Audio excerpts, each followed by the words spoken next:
నమస్కారం ఈటీవీ న్యూస్కు స్వాగతం. ముందుగా ముఖ్యాంశాలు. ఖతార్ గ్యాస్ క్షేత్రం పేలుడులో 12 మంది భారతీయులు మృతి, 66 మందికి గాయాలు, సహజ వాయువు ఉత్పత్తికి ఇబ్బంది లేదన్న అధికారులు.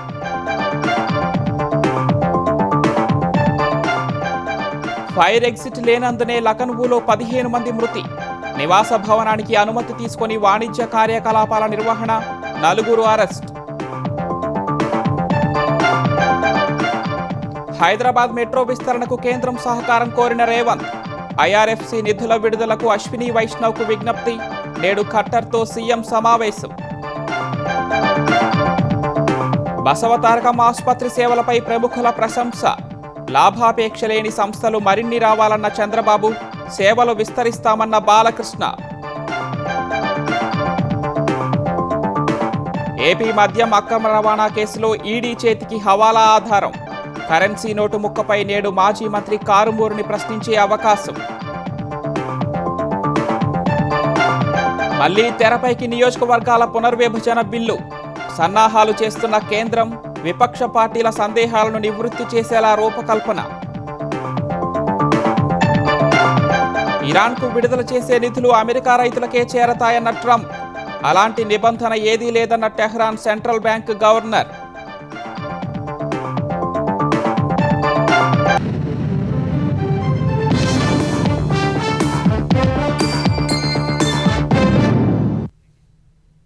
ఖతార్లోని గ్యాస్ క్షేత్రంలో జరిగిన పేలుడు భారతీయ కుటుంబాల్లో పెను విషాదాన్ని నింపింది.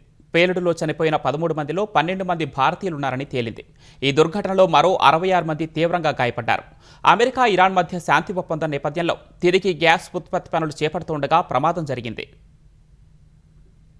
ఖతార్లోని రస్లఫాన్ పారిశ్రామిక వాడలోని బర్జాన్లోని గ్యాస్ క్షేత్రంలో ఆదివారం రాత్రి భారీ పేలుడు జరిగింది. 2 నెలల క్రితం ఇరాన్ జరిపిన దాడుల్లో ఈ టెర్మినల్ దెబ్బతింది. అమెరికా, ఇరాన్ మధ్య ప్రాథమిక ఒప్పందం కుదరడంతో పునరుద్ధరణ పనులు చేపట్టారు. ఈ క్రమంలో నిన్న రాత్రి కార్మికులు పనిచేస్తుండగా ఒక్కసారిగా పేలుడు సంభవించింది. మంటలు వేగంగా వ్యాపించాయి. ఈ దుర్ఘటనలో పలువురు మరణించగా మృతుల్లో 12 మంది భారతీయులు, ఒక పాకిస్తానీ ఉన్నట్లు ఖతార్ ఇంధన శాఖ తెలిపింది. ఈ దుర్ఘటన పట్ల తీవ్ర దిగ్భ్రాంతి వ్యక్తం చేసిన దోహాలోని భారత రాయబార కార్యాలయం భారతీయుల మరణాన్ని ఎక్స్ వేదికగా ధృవీకరించింది. క్షతగాత్రుల పరిస్థితి నిలకడగానే ఉందని, వారికి తగిన వైద్య సాయం అందుతోందని తెలిపింది. మృతదేహాల్ని వీలైనంత త్వరగా భారత్కు పంపేందుకు ఖతార్ అధికారులతో సంప్రదింపులు జరుపుతున్నట్లు వెల్లడించింది. ఈ ప్రమాదం వల్ల ఎలాంటి గ్యాస్ లీకేజీ జరగలేదని, పర్యావరణానికి ముప్పు లేదని ఖతార్ అంతర్గత వ్యవహారాల మంత్రిత్వ శాఖ స్పష్టం చేసింది. ప్రమాదానికి దారితీసిన కారణాలపై అధికారులు విచారణ చేపట్టారు. ఈ ఘటన వల్ల రస్లాఫాన్ పోర్టు, ఇతర లాజిస్టిక్ కార్యకలాపాలకు ఎలాంటి అంతరాయం కలగలేదని అధికారులు వెల్లడించారు. గ్యాస్ ఉత్పత్తి, ఎగుమతులకు ప్రత్యామ్నాయ మార్గాలు ఉన్నాయని ఖతార్ ఇంధన శాఖ మంత్రి సాద్ షెరీదా అల్ కాబీ చెప్పారు. ఫైర్ ఎగ్జిట్ లేకపోవడమే లఖనవూ అగ్ని ప్రమాదంలో 15 మంది మృతికి కారణమని అధికారులు ప్రాథమికంగా అంచనాకొచ్చారు. ఏసీ డక్ట్ నుంచి మంటలు చెలరేగి భవనమంతటా వ్యాపించినట్లు భావిస్తున్నారు. సరైన నిష్క్రమణ మార్గం లేకపోవడం వల్ల పొగ అలుముకొని ఊపిరాడక విద్యార్థులు చనిపోయారని యూపీ పట్టణాభివృద్ధి, ఇంధన శాఖ మంత్రి ఏకే శర్మ తెలిపారు. మధ్యాహ్నం 3 గంటలకు ప్రమాదం జరగ్గా 19 ఫైర్ ఇంజిన్లతో రాత్రి 8:30 గంటలకు మంటలు అదుపు చేశారు. అగ్ని ప్రమాద ఘటనలో 22 మందిని king George medical university trauma సెంటర్కు తరలించారు. వారిలో 15 మంది అప్పటికే మరణించినట్లు వైద్యులు ప్రకటించారు. గాయపడిన వారికి చికిత్స అందిస్తున్నారు. 2 పిల్లలు పైనుంచి దూకటం వల్ల వారి వీపుకు గాయాలైనట్లు వైద్యులు తెలిపారు. నివాస భవనంగా అనుమతులు తీసుకుని అక్రమంగా అదనపు అంతస్తులు నిర్మించి వాణిజ్య భవనంగా వినియోగిస్తున్నట్లు యూపీ ప్రభుత్వం రాత్రి ప్రకటన విడుదల చేసింది. 2016లోనే అనుమతులు లేని కట్టడంగా గుర్తించి కూల్చివేతకు నోటీసులు జారీ చేసినట్లు వెల్లడించింది. తర్వాత 2 నెలల్లోపే కూల్చివేత నోటీసులు ఉపసంహరించినట్లు వివరించింది. ఇందుకు దారితీసిన పరిస్థితులపై విచారణ చేస్తున్నట్లు తెలిపింది. అగ్ని ప్రమాద ఘటనకు సంబంధించి 4 అరెస్టు చేసినట్లు సోమవారం రాత్రి పోలీసులు తెలిపారు. అరెస్టైన వారు భవన ఉమ్మడి యజమానులని అధికారులు పేర్కొన్నారు. హైదరాబాద్ మెట్రో విస్తరణకు సహకరించాలని రైల్వే మంత్రికి సీఎం రేవంత్ రెడ్డి విజ్ఞప్తి చేశారు. కేంద్ర మంత్రి కిషన్ రెడ్డితో కలిసి అశ్విని వైష్ణవ్తో సమావేశమైన సీఎం ఐఆర్ఎఫ్సి నిధుల నుంచి రావాల్సిన రుణం త్వరగా విడుదలయ్యేలా చొరవ చూపాలని కోరారు. మెట్రో అంశంపై చర్చించేందుకు నేడు కేంద్ర పట్టణాభివృద్ధి శాఖ మంత్రి మనోహర్ లాల్ ఖట్టర్తో రేవంత్ సమావేశం కానున్నారు. ఢిల్లీలోని రైల్ భవన్లో కేంద్ర గనుల శాఖ మంత్రి కిషన్ రెడ్డితో కలిసి సీఎం రేవంత్ రెడ్డి రైల్వే శాఖ మంత్రి అశ్విని వైష్ణవ్తో ప్రత్యేకంగా సమావేశమయ్యారు. దీర్ఘకాలంగా పెండింగ్లో ఉన్న హైదరాబాద్ మెట్రో రైలు విస్తరణకు తమ ప్రభుత్వం సిద్ధంగా ఉందని, దీనికి కేంద్ర సహాయం అవసరమని ముఖ్యమంత్రి వివరించినట్లు తెలిసింది. మెట్రో విస్తరణకు నోచుకోకపోవడంతో హైదరాబాద్లో ఎదురవుతున్న ఇబ్బందుల్ని కేంద్ర మంత్రి దృష్టికి రేవంత్ తీసుకెళ్లారు. విస్తరణకు సంబంధించిన అన్ని ప్రక్రియల్ని రాష్ట్ర ప్రభుత్వం పూర్తి చేసిందన్న ఆయన Indian railway finance corporation IRFC నుంచి రుణం త్వరగా విడుదలయ్యేలా చూడాలని కోరారు. దాదాపు 2.5 గంటలు సాగిన ఈ భేటీలో మెట్రో 2వ దశ అనుమతులపై చర్చించారు. సీఎం ప్రస్తావించిన పలు అంశాలపై అశ్విని వైష్ణవ్ సానుకూలంగా స్పందించారు. అయితే మెట్రో రైలు అంశం రైల్వే శాఖ పరిధిలోనిది కానందున కేంద్ర పట్టణాభివృద్ధి శాఖ మంత్రితో తాను మాట్లాడతానని హామీ ఇచ్చారు. వెంటనే ఆ శాఖ మంత్రి మనోహర్ లాల్ ఖట్టర్తో ఫోన్లో మాట్లాడి ఈ ఉదయం 10:30 గంటలకు అపాయింట్మెంట్ను ఖరారు చేయించారు. సీఎం రేవంత్ రెడ్డి కేంద్ర మంత్రి కిషన్ రెడ్డితో కలిసి నేడు ఖట్టర్తో భేటీ కానున్నారు. ఈ సమావేశంలో మెట్రో అనుమతులపై ఒక స్పష్టత రానుంది. హైదరాబాద్ మెట్రోకు ఐఆర్ఎఫ్సీ నుంచి రుణం విషయంపై రైల్వే మంత్రి అశ్విని వైష్ణవ్తో చర్చలు సానుకూలంగా జరిగాయని సమావేశం అనంతరం రేవంత్ రెడ్డి తెలిపారు. అంతకుముందు ఢిల్లీలోని రక్షణ శాఖ కార్యాలయంలో రక్షణ మంత్రి రాజ్నాథ్ సింగ్తో ముఖ్యమంత్రి భేటీ అయ్యారు. భారత వాయుసేన ఆధ్వర్యంలో నిర్మించనున్న ఆదిలాబాద్ ఎయిర్పోర్టును అన్ని వసతులతో అభివృద్ధి చేయాలని విజ్ఞప్తి చేశారు. భూసేకరణ, యుటిలిటీస్ బదలాయింపు అంశాల్లో పూర్తిగా సహకరిస్తామని చెప్పారు. ఐఏఎఫ్ టెర్మినల్, ప్రయాణికుల సౌకర్యార్థం నిర్మించనున్న టెర్మినల్ భవనాలతో పాటు కార్గో, ఎంఆర్ఓ, హ్యాంగర్ సౌకర్యాల్ని ఏర్పాటు చేయాలని కోరారు. గాంధీ సరోవర్ ప్రాజెక్టుకు భూములు బదలాయించినందుకు కేంద్ర మంత్రికి సీఎం కృతజ్ఞతలు తెలిపారు. డీఆర్డీఓ, డీఆర్డీఎల్ ప్రాజెక్టు ఏర్పాటుకు దేవరకద్ర సమీపంలోని ప్రాంతాన్ని ఎంపిక చేసుకున్నందున ఆ ప్రాజెక్టును త్వరగా మంజూరు చేయాలని రాజ్నాథ్ను సీఎం రేవంత్ రెడ్డి కోరారు. రాజోలి బండ డైవర్షన్ స్కీమ్ పనులు ఆలస్యం చేయకుండా వేగంగా పూర్తి చేయాలని అధికారులను మంత్రి ఉత్తమ్ కుమార్ రెడ్డి ఆదేశించారు. ఆర్డీఎస్ వ్యవస్థను బలోపేతం చేయడంతో పాటు తుంగభద్ర జలాలపై తెలంగాణ హక్కులు పరిరక్షించడం వంటి అంశాలను చర్చించారు. అంతర్రాష్ట్ర జలాలు, తుమ్మిళ్ల ఎత్తిపోతల పురోగతి తదితర అంశాలపై అధికారులు, ఇంజనీర్లతో మంత్రి సమీక్షించారు. ఆర్డీఎస్ స్కీమ్లో అనేక నిర్మాణాలు కాలపరిమితి దాటిపోయాయని, అత్యవసర పునరుద్ధరణ అవసరమని మంత్రి వివరించారు. ఆధునీకరణ పనులపై సమగ్ర కార్యాచరణ ప్రణాళిక సిద్ధం చేయాలని సూచించారు. పెండింగ్లో ఉన్న పనులను త్వరితగతిన పూర్తి చేసి కాల్వ గట్లను పటిష్టం చేయాలని ఉత్తమ్ ఆదేశించారు. మద్యం కుంభకోణం కేసుకు సంబంధించి ఈడీ దర్యాప్తులో యాదృచ్ఛికంగా దొరికిన హవాలా నెంబర్ కీలకంగా మారింది. దీని ద్వారా అనేక లావాదేవీలు జరిగినట్లు, చాలా మందికి ఈ నెట్వర్క్తో సంబంధం ఉన్నట్లు అనుమానిస్తున్నారు. మద్యం రవాణా కేసు నిందితుడి ఇంట్లో జరిపిన సోదాల్లో లభించిన హవాలా ఆధారం ఇప్పుడు 195 కోట్ల రూపాయల కుంభకోణంగా లెక్కగట్టిన ఈడీ అధికారులు కేసుల చిక్కుముడి విప్పనున్నట్లు తెలుస్తోంది. ఆంధ్రప్రదేశ్ బేవరేజెస్ కార్పొరేషన్ లిమిటెడ్ డిపోల నుంచి దుకాణాలకు మద్యం సరఫరాలో అవినీతి జరిగిందన్న ఆరోపణలపై ఈడీ దర్యాప్తు జరుపుతోంది. ఏపీబీసీఎల్ ఎండీగా పనిచేసిన వాసుదేవరెడ్డి, కీలకంగా పనిచేసిన రాజకేశిరెడ్డి, మాజీ మంత్రి కారుమూరి నాగేశ్వరరావు కుమారుడు సునీల్ కుమార్ను ఈడీ ఇప్పటికే అరెస్ట్ చేసింది. దర్యాప్తులో భాగంగా ఈడీ అధికారులు నాగేశ్వరరావు, సునీల్ కుమార్ల ఇంట్లో చేసిన సోదాల్లో ఈడీ అధికారులకు కీలక ఆధారం లభించింది. వారి ఇంట్లో స్వాధీనం చేసుకున్న ఫోన్ను పరిశీలించినప్పుడు ఒక కరెన్సీ నోటు ముక్క ఫోటో కనిపించింది. దాన్ని ఒక నెంబర్కు పంపినట్లు అధికారులు గుర్తించారు. హవాలా మార్గంలో లావాదేవీలన్నీ ఇలా సగం నోటు ముక్కతోనే నడుస్తాయి. ఉదాహరణకు లెక్కల్లోకి రాకుండా హైదరాబాద్ నుంచి డబ్బును ముంబైకి బదిలీ చేయాలంటే ఆ డబ్బును ఇక్కడున్న హవాలా ఏజెంట్కి ఇస్తారు.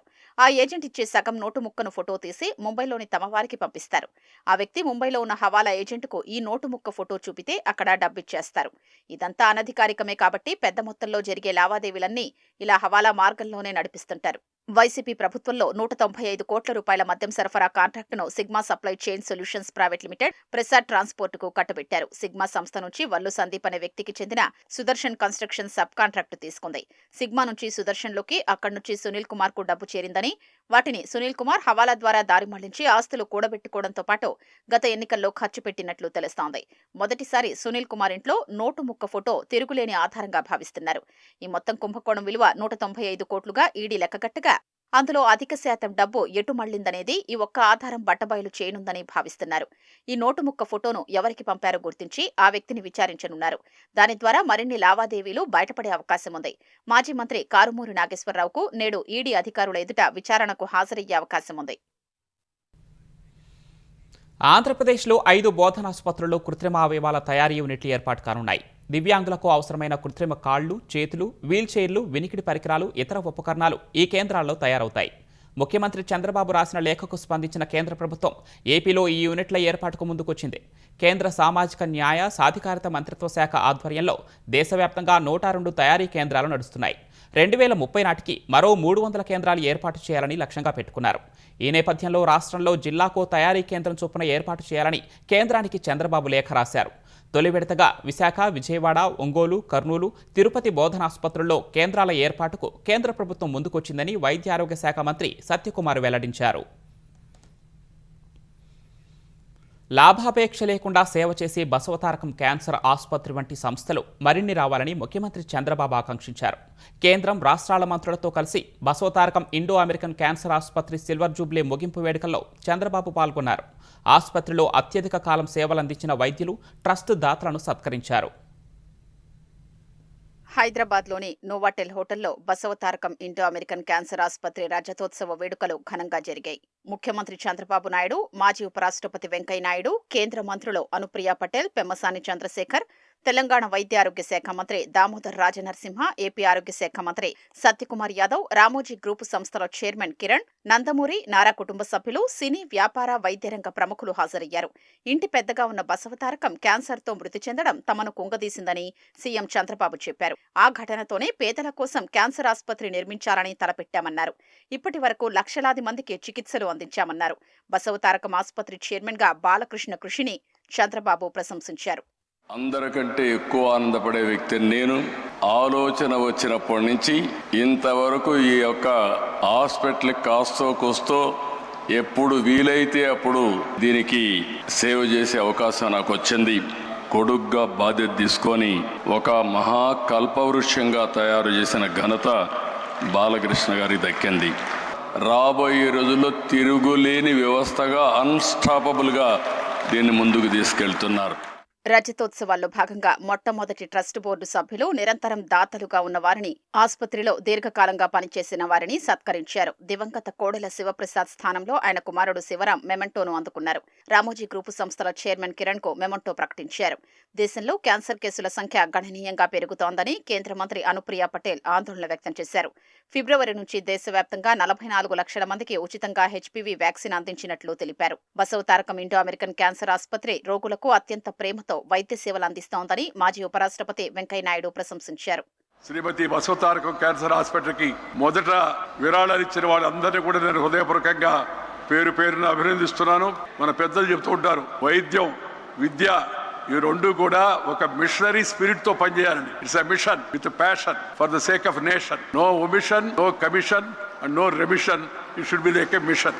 ఈ మిషనరీ జీల్తో ముందుకు ఈ ఆసుపత్రిని తీసుకెళ్తున్నందుకు వారి వైద్య బృందాన్ని అందరినీ కూడా నేను హృదయపూర్వకంగా మరొకసారి అభినందిస్తున్నాను. క్యాన్సర్ కేసులు పెరుగుతున్న దృష్ట్యా తెలంగాణలో క్యాన్సర్ రిజిస్ట్రీ మెయింటైన్ చేస్తున్నామని తెలంగాణ ఆరోగ్య శాఖ మంత్రి దామోదర రాజనరసింహ తెలిపారు. బసవతారకం ఆసుపత్రి సేవలపై ఆయన ప్రశంసలు కురిపించారు. Basavatarakam Cancer Hospital stands today as a living tribute to the courage and the inspiration of Srimati Basavatarakam garu. This hospital is a lasting testament to the foresight, compassion and vision of Sri N.T. Ramarao garu. For 25 years, this institution has been providing hope, healing and support to lakhs of cancer patients. A distinguished journey of service. Basavatarakam Cancer Hospital has emerged as a beacon of hope and a symbol of trust for cancer patients, providing quality cancer care to lakhs of patients, whether they are inpatient or the outpatient, by offering world-class treatment at an affordable cost. తన తల్లి Basavatarakam cancer బారిన పడ్డం అప్పట్లో తమను ఎంతగానో కుంగదీసిందని బాలకృష్ణ చెప్పారు. ఆర్థికంగా స్థిరంగా ఉన్న కారణంగా ఆమెకు చికిత్స చేయించగలిగామని ఆయన వివరించారు. ఆ సమయంలోనే డబ్బులు లేని వారికి ఈ వ్యాధి వస్తే పరిస్థితి ఏంటని తన తల్లి బాధపడ్డారని గుర్తు చేసుకున్నారు. ఆమె ఆలోచన నుంచే బసవతారకం ఇండో అమెరికన్ క్యాన్సర్ ఆసుపత్రి పుట్టిందన్నారు. ఆసుపత్రి సేవల్ని మరింత విస్తృతం చేస్తామని బాలకృష్ణ తెలిపారు. From a modest beginning, this institution has grown into one of India's leading comprehensive cancer centers. Today, we are a 650-bedded world-class facility. 25 years ago, we made a promise and we kept it. But tonight, we are not celebrating that. We are renewing it to do more, to reach further and to stand stronger. రోగాన్ని మాత్రమే కాదు, నిరాశను కూడా జయించే రోజు వచ్చే వరకు ఈ పోరాటం ఆగదు. ప్రతి రోగి గెలిచే వరకు, ప్రతి కుటుంబం నవ్వే వరకు బసవతారకం సేవలు ఇలాగే మీ అందరి సహకారాలతో కొనసాగుతూనే ఉంటాయి. క్యాన్సర్ ప్రమాదకరమైన జబ్బు అయినప్పటికీ అదే మన జీవితానికి ఆఖరి మజిలీ కాకూడదని ఆ సమస్య నుంచి కోలుకున్న సినీ నటి గౌతమి తెలిపారు. బసవతారకం క్యాన్సర్ ఆసుపత్రి రజతోత్సవ వేడుకల్లో పాల్గొన్న ఆమె ఆసుపత్రి పనితీరుపై ప్రశంసలు కురిపించారు. భవిష్యత్తులో ఎప్పుడైనా మళ్లీ వ్యాధి సోకినా తిరిగి పోరాడగల ధైర్యాన్ని ఎప్పుడూ కలిగి ఉండాలని బ్లడ్ క్యాన్సర్ నుంచి బయటపడిన మరో సినీ నటి మమతా మోహన్ దాస్ సూచించారు. I was in Hyderabad.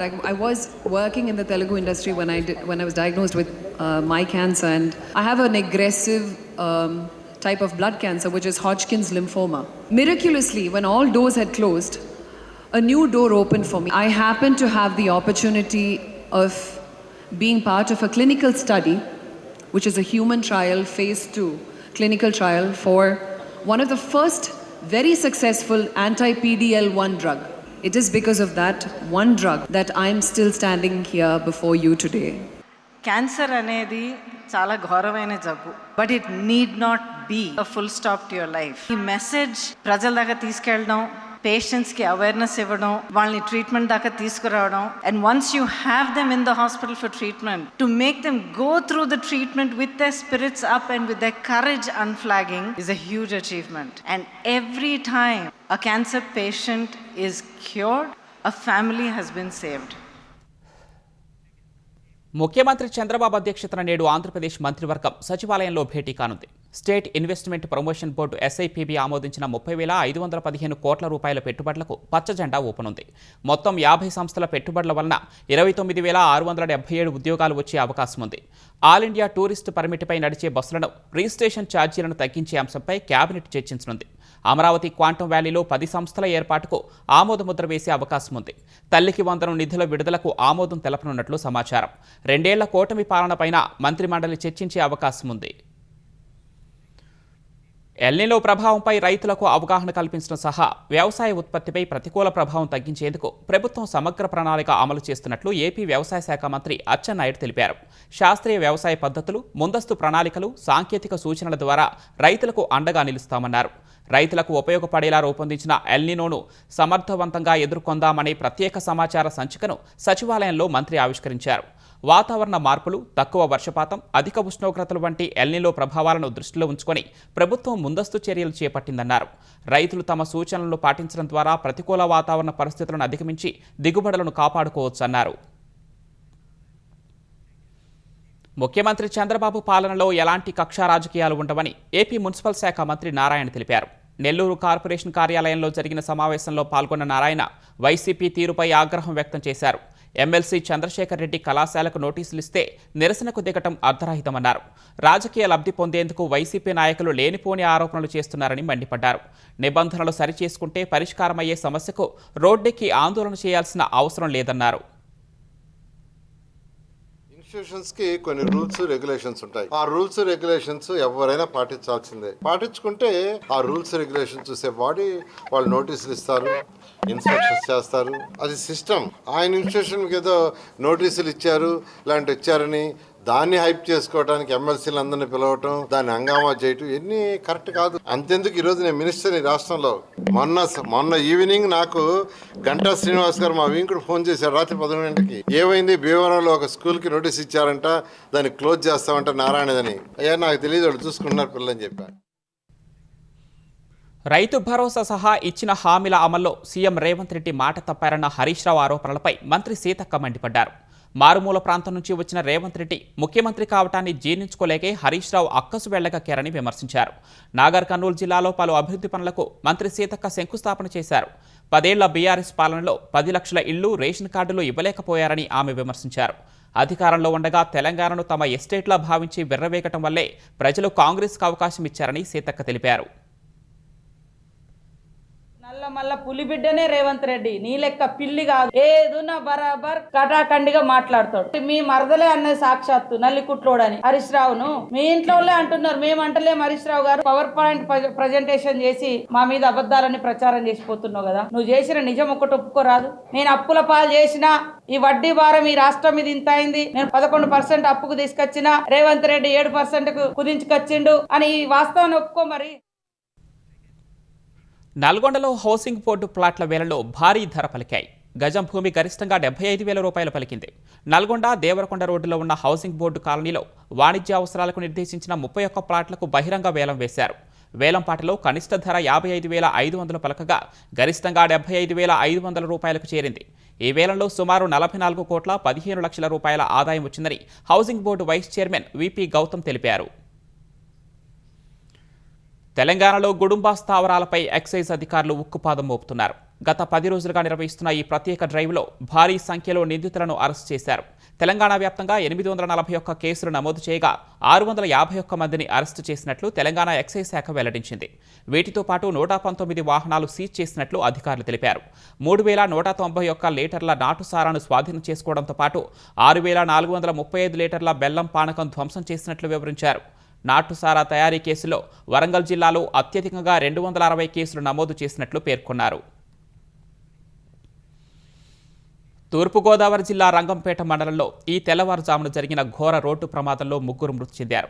మరో 8 మంది గాయపడ్డారు. టైర్ పంక్చర్ అవడంతో అదుపు తప్పిన టాటా ఏస్ బోల్తా పడింది. మృతులను కాకినాడ జిల్లాకు చెందిన వారిగా గుర్తించారు.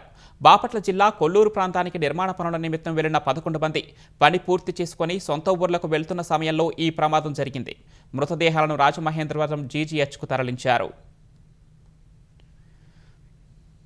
తెలంగాణ నుంచి రాయలసీమ, తమిళనాడు మీదుగా మన్నార్ వరకు ద్రోణి విస్తరించి ఉంది. దీని ప్రభావంతో ఇవాళ ఉత్తరాంధ్ర జిల్లాలు కాకినాడ, ఏలూరు, కృష్ణా, ఎన్టీఆర్, పల్నాడు, ప్రకాశం, నెల్లూరు, కర్నూలు, నంద్యాల, చిత్తూరు, తిరుపతి జిల్లాల్లో తేలికపాటి నుంచి ఓ మోస్తరు వర్షాలకు అవకాశం ఉందని ఏపీ విపత్తుల నిర్వహణ సంస్థ వెల్లడించింది.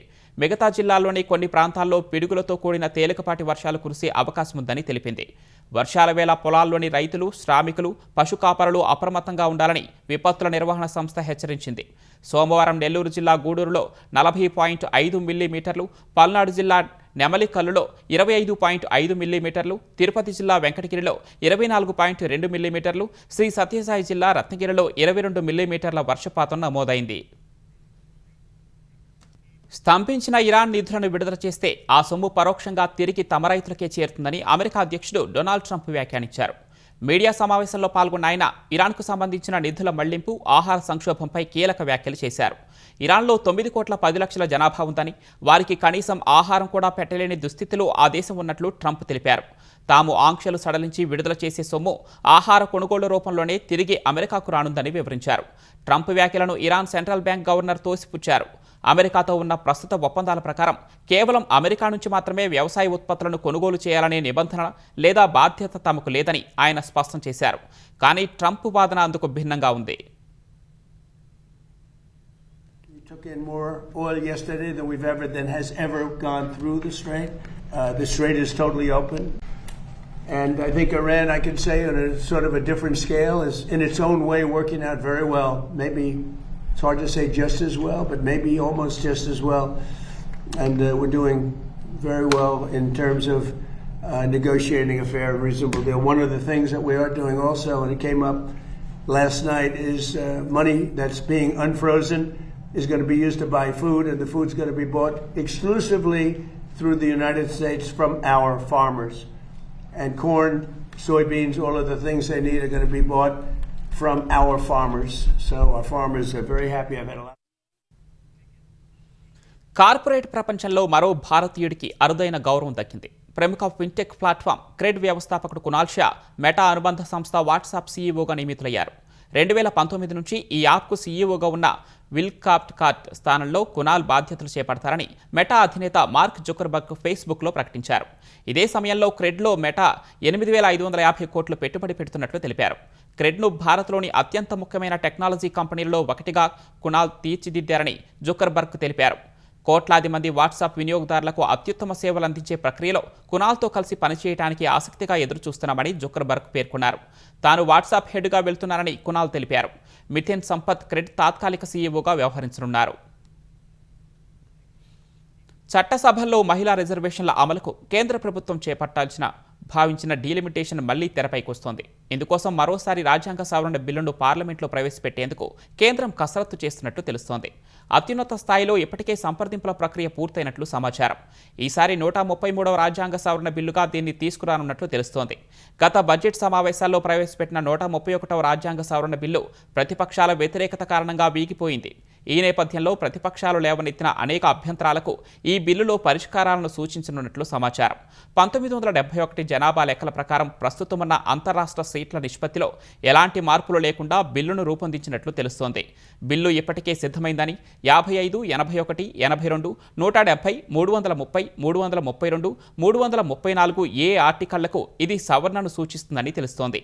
అందరికీ సమానంగా లోక్సభ, రాష్ట్రాల అసెంబ్లీలో 50% సీట్లను పెంచేలా ప్రతిపాదనలున్నట్లు సమాచారం. తృణమూల్ కాంగ్రెస్ పార్టీలో అంతర్గత సంక్షోభం తారాస్థాయికి చేరింది. 1998లో పార్టీని స్థాపించిన తర్వాత ఎన్నడూ లేని రీతిలో మమతా బెనర్జీని పార్టీ చైర్పర్సన్ పదవి నుంచి తొలగిస్తూ తిరుగుబాటు వర్గం సంచలన నిర్ణయం తీసుకుంది. సీనియర్ ఎమ్మెల్యే అరూప్ రాయ్ను కొత్త అధ్యక్షుడిగా ఎన్నుకుంది. కోల్కతాలోని ఓ హోటల్లో ప్రతిపక్ష నేత రితబ్రత బెనర్జీ నేతృత్వంలోని టీఎంసీ చీలిక వర్గం ప్రత్యేక భేటీ నిర్వహించింది. సమావేశం అనంతరం నూతన జాతీయ కార్యవర్గాన్ని ప్రకటించింది. ఈ భేటీలో కొత్త అధ్యక్షుడితో పాటు ఉపాధ్యక్షులుగా మరో 4 రెబల్ నేతలు ఎంపిక చేశారు. అభిషేక్ బెనర్జీని ప్రధాన కార్యదర్శి పదవి నుంచి తప్పించారు. తమకు 60 మంది ఎమ్మెల్యేల మద్దతుందని ప్రకటించిన రెబల్స్ మమతా బెనర్జీ ప్రధాన సలహాదారుగా ఉంటే స్వాగతిస్తామన్నారు. ఈ సమావేశాన్ని మమతా బెనర్జీ వర్గం తీవ్రంగా ఖండించింది. సంస్థాగత నిర్మాణాన్ని మార్చే అధికారం చీలిక వర్గానికి లేదని సీనియర్ నేత కునాల్ ఘోష్ కొట్టిపారేశారు. టీఎంసీ, మమతా బెనర్జీ 2 పర్యాయ పదాలని స్పష్టం చేశారు. మధ్యప్రదేశ్ ఇందోర్లోని ఒక ప్రైవేట్ పాఠశాలలో మధ్యాహ్న భోజనం తిని సుమారు 110 మంది విద్యార్థులు తీవ్ర అస్వస్థతకు గురయ్యారు. ది శిశుకుంజ్ ఇంటర్నేషనల్ స్కూల్లో ఈ ఘటన జరిగింది. పాఠశాలలో 1 నుంచి 5వ తరగతి చదువుతున్న విద్యార్థులకు శనివారం మధ్యాహ్నం భోజనం వడ్డించారు. ఆహారం తిన్న కొద్దిసేపటికే 110 మంది పిల్లలకు కడుపు నొప్పి, వాంతులు మొదలయ్యాయి. ఆదివారం కూడా చాలామంది పిల్లల్లో ఇవే లక్షణాలు కనిపించాయి. ఆందోళన చెందిన తల్లిదండ్రులు పిల్లలను ఆసుపత్రికి తీసుకువెళ్లారు. ప్రస్తుతం పిల్లలంతా క్షేమంగానే ఉన్నారని అధికారులు తెలిపారు. క్రికెట్ అభిమానులు ఎంతగానో ఎదురు చూస్తున్న T20 లీగ్లో మరో ఆసక్తికర పోరుకు రంగం సిద్ధమైంది. ఉప్పల్ స్టేడియం వేదికగా నేడు పాలమూరు స్ట్రైకర్స్ జట్టుతో హైదరాబాద్ ఛాంపియన్స్ తొలి మ్యాచ్ ఆడనుంది. రామోజీ గ్రూప్ సంస్థ ఉషోదయ ఎంటర్ప్రైజెస్ యాజమాన్యంలోని ఈ జట్టుపై ఇప్పటికే భారీ అంచనాలున్నాయి. జట్టు కెప్టెన్ అభిరత్ రెడ్డి అనుభవం ఈ టీంకు అతిపెద్ద బలంగా కనిపిస్తోంది. అభిరత్తో పాటు మాజీ అండర్-19 భారత ఆటగాడు అజయ్ దేవ్గౌడ్ జట్టుకు మరో ప్రధాన బలం. అండర్-19 భారత జట్టుకు ఇటీవల ఎంపికైన left arm spinner Yashveer Goud పైన ప్రత్యేక దృష్టి ఉంది. మరోవైపు మొదటి మ్యాచ్లో పోరాడి ఓడిన పాలమూరు తొలి గెలుపు రుచి చూడాలనే పట్టుదలతో ఉంది.